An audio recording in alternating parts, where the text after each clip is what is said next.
mat na. mais nu ñu mën a expliquer justement comme le cas de Ousmane Sonko. waaw xam nga foofu nag. moom laay wax loolu moo tey xel ñëpp c'est-à-dire que soit le Conseil constitutionnel ne maîtrise pas sa jurisprudence. Et ça me pose problème li tax ma koy wax aussi là c'est le constitutionnaliste qui parle. Il n'y a plus de professeur de droit au Conseil constitutionnel. Bizarrement. Il n'y en a plus. Il n'y a plus de spécialiste du droit, n'est-ce pas, constitutionnel ou même de amul professeur de droit public ni professeur de droit amatu fa.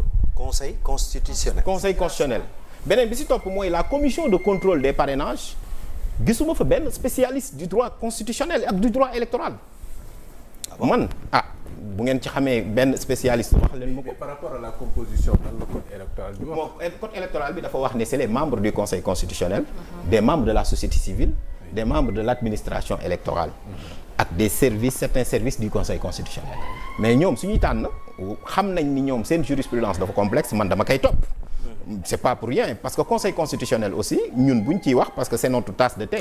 man la jurisprudence ni ma koy toppee xoolal jurisprudence constante conseil constitutionnel damay wax toujours ne moom mooy Ousmane Sonko mu doon candidat ñu ne ma foo ko teg ma ne leen de 98 à 2023 loolu la mës a wax ba bërki démb daf ko wax sax yeewee askan wi. daf ne leen même su ngeen demee ci administration assemblée nationale ngeen bëgg a am la loi véritablement te joxuñu leen loi bi nga xamante ne moom la ñu war a xaatim Amadou Mame Diop bu ko xaatimul mais fekk na ni yéen voté ngeen ko mais da ngeen leen laaj loi bi jotu leen ci bu ngeen ma ko indilee yéen a am dëgg. daf ni leen rek yéen constaté leen ko par voie d'huissier loolu la Moussa wax Ousmane Sonko loolu la def mais conseil constitutionnel bërki démb dafa ñëw rek de façon sommaire sànni candidature Ousmane Sonko. mais foofu maintenant loolu nag day wane ni soit y a que deux choses loolu laay wane mooy li ma njëkk a wax soit conseil constitutionnel dafa ignorer sa jurisprudence wala ñi fa nekk n'est-ce pas defuñu contrôle bi ñu war a def. parce que bu ñu defoon contrôle bi ñu waroon a def en vertu de leur jurisprudence Ousmane Sonko candidature am elle est recevable. mais en parlant de la commission chargée du contrôle parrainage yi est-ce que moom commission boobu noonu je parle pas des 7 sages ñoom habilité nañu ngir wax ci recevabilité wu candidat ou pas. non xam nga. parce que moom dafa am ñaari xam nga su ngeen xoolee dafa am lu ñu créé tuddee ko la commission de contrôle des parrainages. moom laay wax. commission bi xam nga kañ lañ ko dugal ci code bi. à l'issue du dialogue.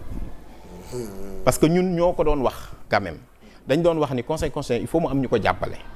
parce que moom rek mënu ko def. voilà mais ni ñu defee commission bi mooy en fait c'est un peu biaisé parce que dama ne la conseil constitutionnel toujours vice-président bi professeur de droit la doon agrégé de droit public. Ibou Diaité Babacar Kanté doyen Jacob doyen Ndiaw Diouf voilà suñu doyen yi. donc ñoom ñooy nekk toujours vice-président parce que toujours day am un professeur de droit public ne serait-ce que pour la qualité de la rédaction des décisions de justice ak ñuy rappeler loolu parce que soo xoolee les grands juristes yi nga xamante ne tey jii Stéphane Breyer moo nekkoon à la Cour suprême des États-Unis professeur de droit administratif la le doyen Georges Vedel n'est-ce pas pendant 9 ans il a été au Conseil constitutionnel su daan toog day allumer cigaram pendant 3 heures 3 tours d'horloge dañuy dem sax ba les autres membres du Conseil constitutionnel dañ ko naan mais nous ne sommes pas vos étudiants parce que tout simplement mën nañu wax ne enseignants yi dañuy wax rek quand même mais dinañ la indil seen théorie mais am na ci lu ci baax parce que au moins dinañu teg quelque chose de qualité mais tey soo xoolee conseil constitutionnel amul spécial amul sax professeur de droit loolu da lay wan ni donc ça pose problème au niveau donc voilà beneen bi si topp mooy dans le cadre du contrôle des parrainages dama ko yàgg a wax tout le temps dafa am des acteurs majeurs de la société civile ñoo xamante ne dañ leen di fàtte mën nañ fi def parrainage depuis 2018 mosoo gis commission yi ñu boole ci le doyen Alioune Tine wala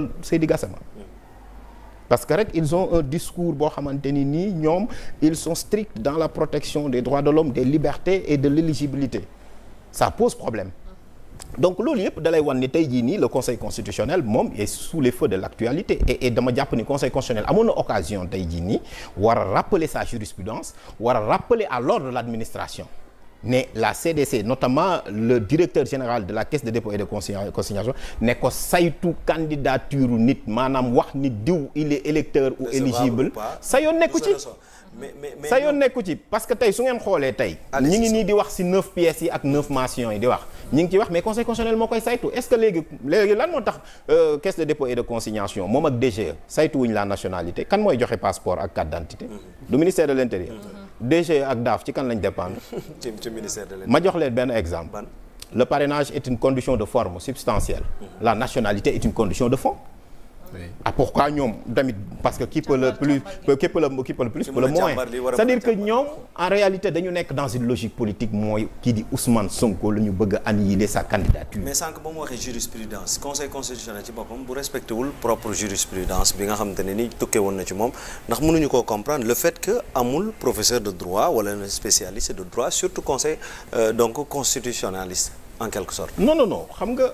On n'a pas besoin d'avoir un constitutionnaliste sax le doyen Jacob c'est l'un des meilleurs juristes l'un de nos meilleurs doyens il est privatiste le doyen Ndiaw Diouf c'est l'un des meilleurs juristes l'un des meilleurs mais il est privatiste amuñu problème boobu le doyen Kanté c'est l'un des meilleurs publicistes le doyen donc nu mu tuddati Ibou Diaité n'est-ce pas donc am nañu donc voilà mais l'essentiel mooy parce que conseil constitutionnel mën nga bañ a nekk constitutionnaliste sax gën a mën a donc éclairer le conseil parce que questions yi ñu fay indi sax am na si yoo xam ne ça dépasse les constitutionnalistes parce que c'est des questions transversales mën na doon des questions de droit pénal des questions de droit civil de droit de la famille etc alors qu'on n'est pas spécialiste de tout maintenant mais soo dindee tous les professeurs de droit teg fa ñeneen mais ñi koy jàngale jurisprudence bi voilà parce que dafa complexe xam nga droit constitutionnel mën nga ko gis nii rek di kii mais am na foo xam ne soo fa duggee il faut nga maîtriser la jurisprudence ba pare juridiction du weddee boppam noonu une juridiction dafa war a fidèle à sa jurisprudence suy teggi sa jurisprudence daf fi tegaat lu leer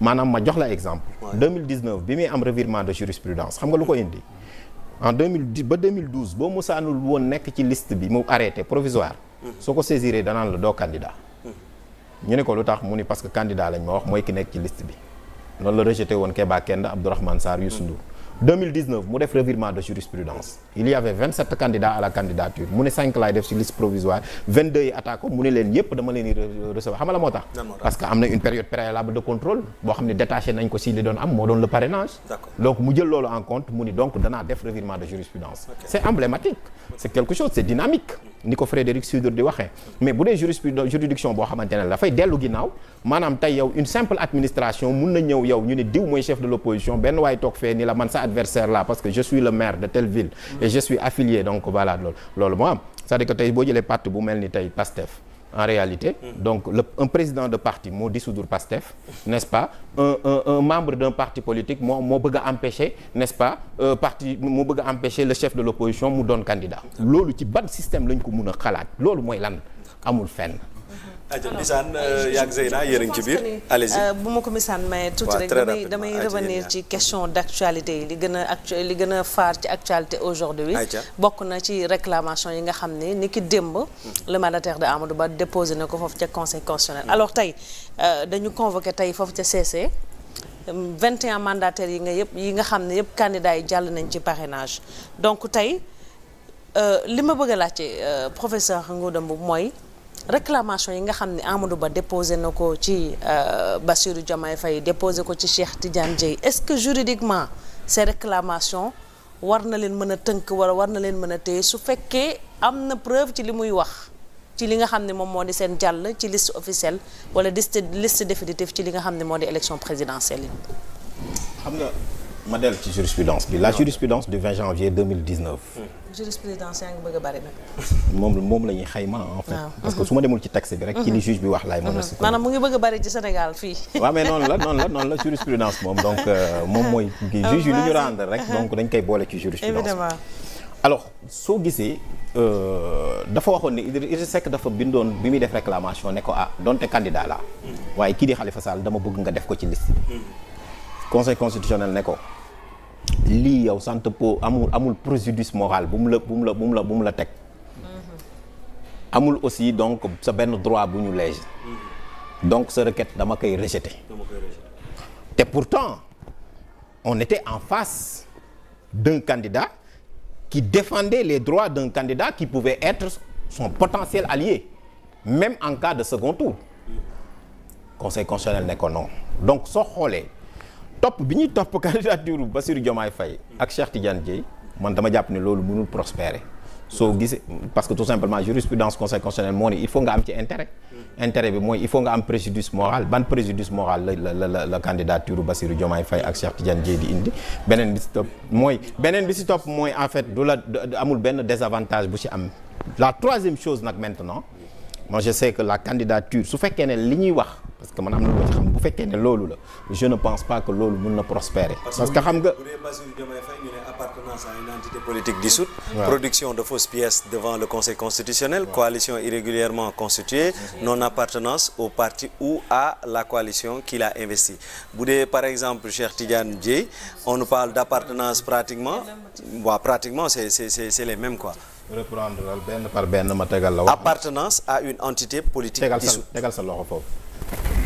PASTEF dissoudre nañ ko est-ce que Bassirou Diomaye Faye maintenant il appartient au PASTEF quand on dit est-ce que tey boo dissoudre une personne morale les personnes physiques dañoo war a dee la liberté d'association mooy lan il faut faire la distinction entre les personnes physiques et les personnes morales PASTEF dissoudre nañ ko est-ce que dafa tax tey ñi nga xamante ni day ji ni ma jox la exemple Macky Sall bi muy dem élection 2012 kan la demee ban récépissé la demee.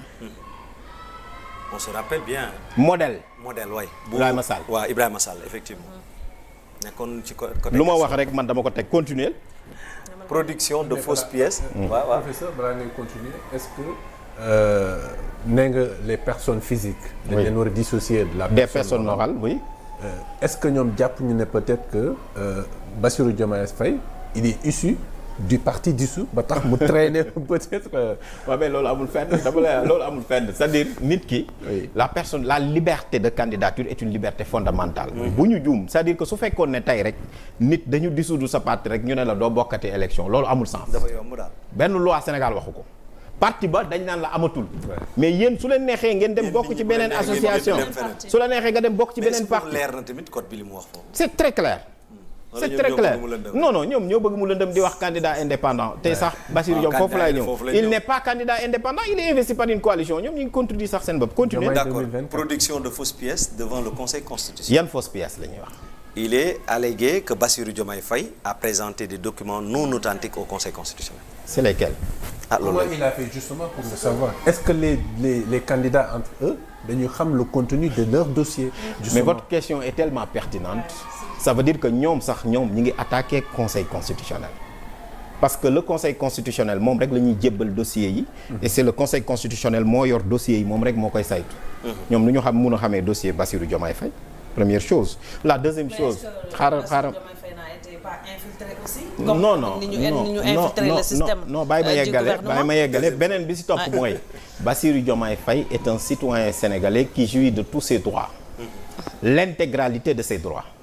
amagul sax procès. amagul sax procès. surtout. c'est-à-dire tey moom bu demoon sax ñu condamné ko première instance ak appel sax terewu ko mu doon candidat. mais moom amagul sax instruction la nekk. kon kooku amul dara lu koy gàllankoor donc papier yu mu ma jox leen exemple. du dañ ni dafa nekk kaso. Khalifa Sall bi ñu koy fal élection législative fu mu nekkoon. kaso. 2017. ku nekkoon tête de liste du moom. Barthélémy Dias bi ñu koy fal député fu mu nekkoon. prison. xam nga am na yoo xamante ne man lu ma wax rek dama ko teg ci firnde sur des faits du factuel ñu continuer. D'accord. Première bi ak troisième bi may dañoo xaw nduroo bii nee nañ coalition irrégulièrement constituée. mooy lan ñoom selon eux. ñu ne la coalition représentée par Bassirou Diomaye Diakhar Faye et